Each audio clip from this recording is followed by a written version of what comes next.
Reports of flooding in several parts of Trinidad as the Met Office issues an adverse weather yellow alert.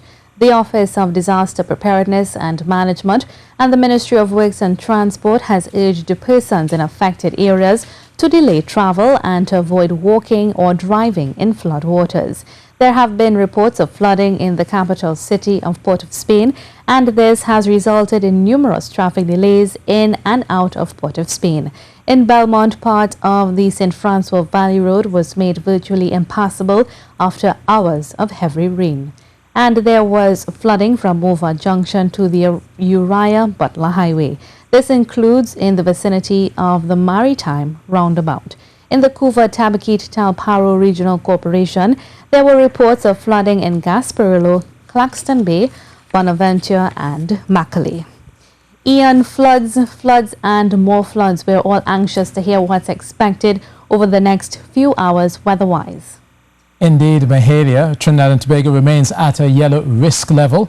That means there's an immediate risk of flash flooding, but also damaging gusty winds and landslides may also occur, especially in those areas so prone.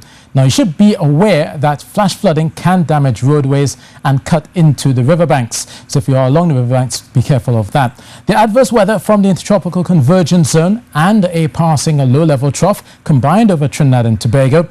And in fact, these rain clouds came from Guyana and are now moving up towards Grenada. So disaster managers in Grenada have issued a flash flood warning there into Tuesday. Now, bearing in mind that in Guyana, they got 100 millimeters of rainfall. And obviously where we are in Trinidad and Tobago, we got 66 millimeters in 24 hours. And up towards Grenada, they're expecting similar amounts that will likely bring the possibility of flash flooding as they go in tonight and into Tuesday in Grenada. So indeed, much of the southern Windward Islands is watching the system quite closely, Mahalia. Thank you so much for that update, Ian. And of course, you'll hear more about the weather conditions later on in the newscast.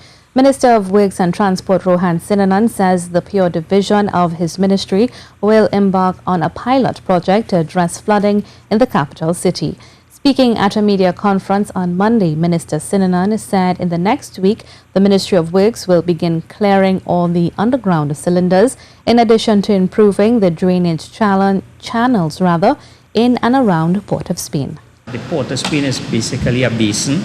The water that is coming down to get into the sea actually travels through the St. Anne's River, the Marval River, and all the excess water has to go into the underground drains in Port of Spain, which have not been upgraded over the past 50, 60 years. So we recognize that we have the infrastructure in Port of Spain has to be addressed, but immediately what the ministry is doing, and two contracts actually went out within the last week. One is for a clearing of all the cylinders to take the water across the Ryson Road, and also one to improve the drainage channel with a sump and a massive pump as a pilot project.